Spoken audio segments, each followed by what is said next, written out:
Mr. David Williams was a man many envied, wealthy, powerful, and respected. Yet beneath all the riches, he was lonely. When he met Emma, a breathtakingly beautiful young woman, it felt like fate had finally smiled on him. Her smile was like sunshine, her laughter intoxicating, and her gentle words soothed his aging heart. Against the advice of friends and family, he married her. But whispers began almost immediately. Some said Emma was too young, too ambitious, too calculating. David ignored them all.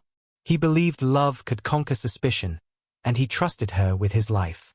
What he didn't know was that Emma's heart belonged to another man, her secret lover, Ryan. Emma's life had transformed overnight. From a struggling young woman with dreams too big for her pocket, she now dined in five-star hotels, wore diamond necklaces worth more than entire houses, and traveled to countries she had once only seen in glossy magazines. Yet, even with all the glittering luxuries, her heart was restless. To her, David was nothing but an old man clinging to his wealth. She despised the way he trusted her so completely, the way he called her his angel. Every affectionate word he spoke only reminded her of the prison she felt trapped in, a prison lined with gold. Her true passion, her true desire, was Ryan. Young, strong, and cunning, Ryan gave her the thrill that money alone could not. With him, she felt alive. With him, she was herself, not the polished, well-behaved wife everyone admired, but a daring woman intoxicated by danger and lust. Night after night, she slipped out under the excuse of visiting a friend, only to fall into Ryan's arms at secret hotels across town. In the dim glow of the room, their whispered conversations turned darker.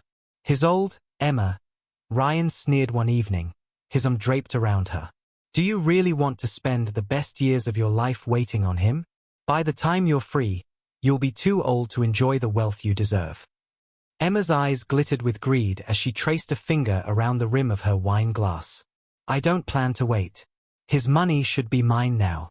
Our future should start now. Ryan leaned in closer, his voice low and dangerous. Then let's make it happen. A slow poison, something that won't raise suspicion. He'll grow weaker day by day. Everyone will think it's illness. By the time the doctors realize, it'll be too late. Emma's lips curled into a smile. And then everything will belong to me. From that night on, their plan unfolded with chilling precision.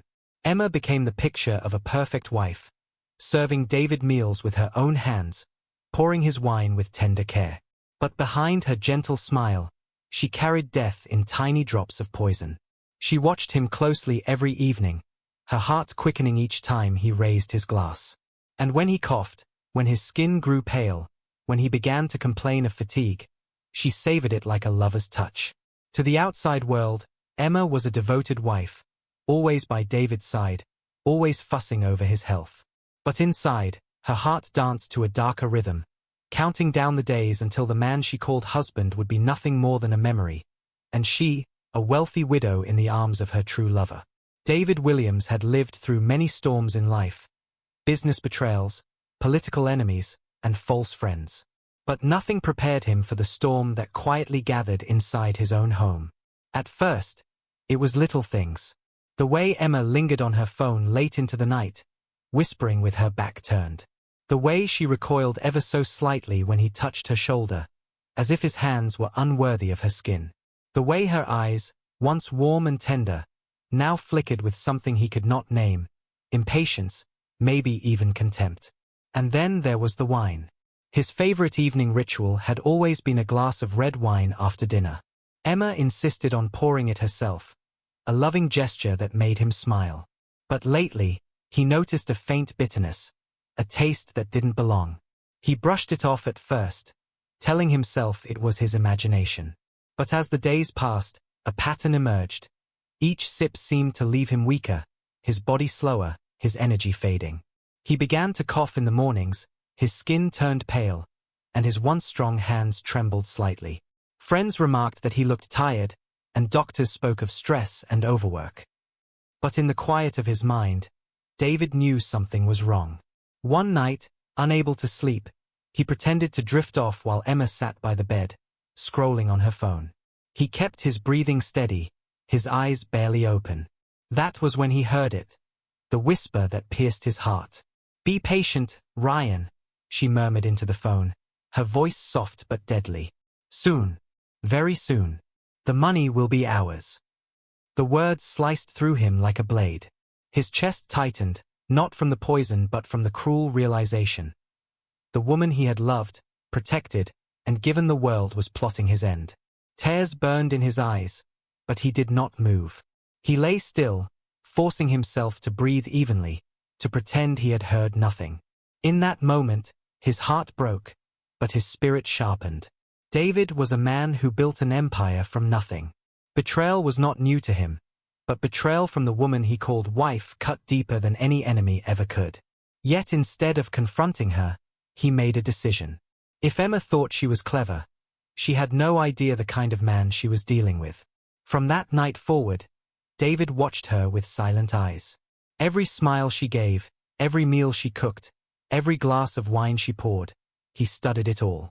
And in the depths of his heart, a dangerous plan began to form. He had built empires not just with wealth, but with patience, foresight, and an ability to stay 3 steps ahead of everyone around him. Now, those same skills would save his life. After overhearing Emma's whispered betrayal, David contacted 2 people he trusted with his soul: Dr. Allen, his personal physician, and Mark, his longtime lawyer. Behind closed doors, he laid out his plan. They listened in stunned silence, torn between disbelief and anger at Emma's treachery. But when David spoke his final words, their eyes hardened with loyalty. "If my wife and her lover want me dead," he said, "then let them bury me. Only then will they reveal who they truly are." The scheme was daring, dangerous, and almost unthinkable, but David had no other choice. That evening, Emma prepared his dinner herself. She hummed a sweet tune in the kitchen, smiling softly whenever David walked in. To anyone watching, she was the image of a loving, attentive wife. But David knew the truth. Every stir of the pot, every glass she poured carried death in disguise. She set the table with care, placing his favorite meal in front of him and pouring his wine with a tender smile. "You need to eat, darling," she said sweetly. "You've been looking so pale." David lifted the glass, his eyes never leaving hers. She held his gaze with the perfect mask of devotion, but behind her pupils burned the fire of greed. He sipped, swallowing the liquid she believed carried poison. In reality, Dr. Allen had already switched the drink earlier in the day. Instead of poison, David consumed a harmless sleeping agent strong enough to mimic death itself. Moments later, his breathing slowed. His body went limp. His head slumped against the chair. Emma froze for a moment, her heart pounding. Then, like a skilled actress, she let out a blood-curdling scream that echoed through the mansion. "David! David!" she cried, shaking him violently. Her shrieks were so convincing that even the house staff rushed in with panic in their eyes. Tears streamed down her face, smudging her perfectly painted makeup. She fell to the floor, clutching her chest as if her world had shattered. "No, God! Not my husband!" she wailed, throwing herself beside his lifeless body. But when no one was looking, when the room was busy with chaos and Dr. Allen declared David gone, Emma's lips curled into a hidden smile. She had won. The will would make her the sole beneficiary.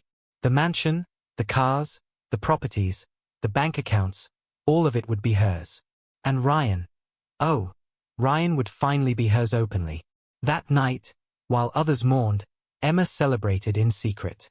She rushed to Ryan's arms, laughing through fake tears. They toasted with champagne, their glasses clinking in triumph. "It's over," she whispered against his lips. "He's gone. Everything he owned, it's ours now." What she didn't know was that David, the man she believed to be rotting in death, was watching it all unfold. Hidden cameras placed in the mansion captured every embrace, every stolen kiss, every toast to his death. For Emma, the game was over. For David, the real game had just begun. The morning of David Williams' funeral dawned heavy and grey, as if even the heavens were mourning the great man's passing. Black cars lined the driveway of the mansion, and guests in dark suits and veils filed in, their faces etched with grief. The atmosphere was thick with sorrow, the air carrying the weight of finality. At the center of it all lay the golden casket, polished until it gleamed under the chandelier lights. Draped in roses and lilies, it seemed to radiate wealth, just as David had in life.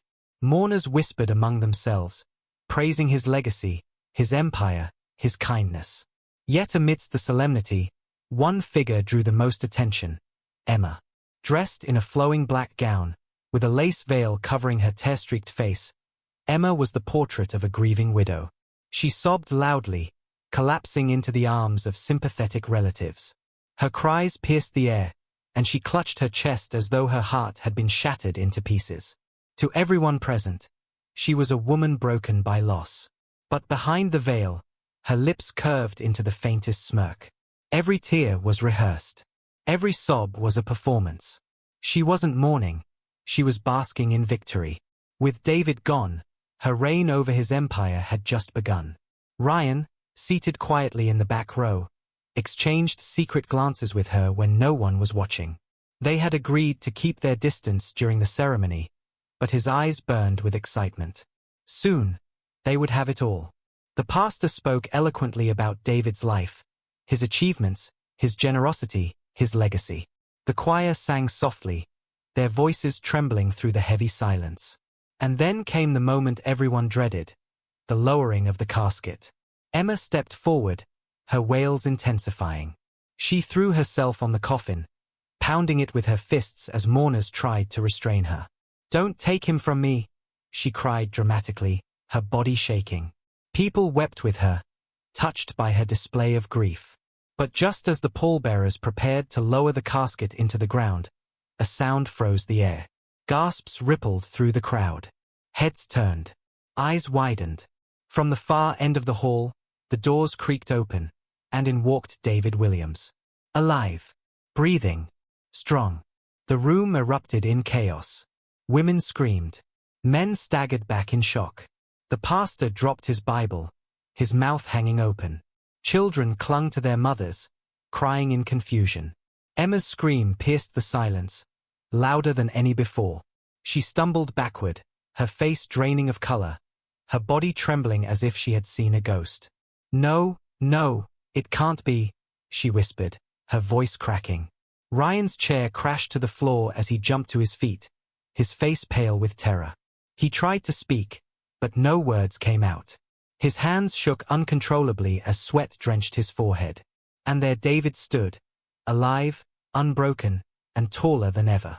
His suit was crisp, his expression calm, but his eyes burned with betrayal and fury. The mourners parted in stunned silence as he stepped forward, his footsteps echoing like thunder in the hall. Each step shattered Emma's mask, each breath dragged her deeper into the nightmare she thought she had escaped. The funeral, meant to bury David, had instead resurrected him before their very eyes. And Emma knew in that moment, her greatest victory had just turned into her greatest downfall. The hall was dead silent, the kind of silence that presses against your chest and makes it hard to breathe. All eyes were on David Williams, the man who had just walked out of his own funeral. Emma staggered backward, clutching her chest. Her veil slipped off, revealing a face pale with shock. Her lips trembled, but no sound came. Ryan's fists clenched at his sides, his eyes darting toward the exit like a trapped animal. David stopped in the center of the room, his gaze fixed on Emma. His voice, calm yet thunderous, cut through the air. "My wife," he said slowly, each word sharp as a blade, "and her lover thought they could bury me. They thought they could poison me, steal my wealth, and laugh at my death." Gasps swept through the crowd. Whispers rose and fell like waves. Some covered their mouths in disbelief. Others turned to glare at Emma, their sympathy transforming into disgust. David raised his hand, and his lawyer, Mark, stepped forward with a thick folder. He opened it, pulling out photographs and sheets of paper. With the click of a button, a projector lit up the wall behind them. Images appeared, grainy but clear enough. Emma in Ryan's arms in a hotel room. Emma slipping drops into David's wine glass. Emma whispering into her phone, her face full of greed. Recordings followed, Emma's voice trembling through the speakers. Soon, Ryan. Very soon. The money will be ours. The evidence filled the hall like fire. Guests gasped, some clutching their chests, others shaking their heads in disbelief. The choir women began praying under their breath. Emma's legs buckled, and she dropped to her knees, covering her face. No! David, please, she cried, her voice breaking. It wasn't what it looked like. I swear, I love you. But David did not move. His eyes were cold, his jaw clenched. Love. His voice thundered. You call this love? Plotting my death, toasting my funeral with another man? If this is love, Emma, then it is the kind that kills. Ryan finally found his voice. This is nonsense. You can't prove anything. He tried to lunge forward, but two guards grabbed him, forcing him to the ground. Sweat poured down his face, his defiance crumbling into fear. David's lawyer lifted another document high. Mr. Williams' estate was already secured, he declared. Even if he had died, every asset was protected. Emma and Ryan's schemes would have gained them nothing. The humiliation was complete. Emma collapsed on the cold floor, her wails echoing through the hall. Ryan cursed under his breath, fighting against the guards, but it was useless. Their secrets were out, their reputations destroyed before the very people they wanted to impress.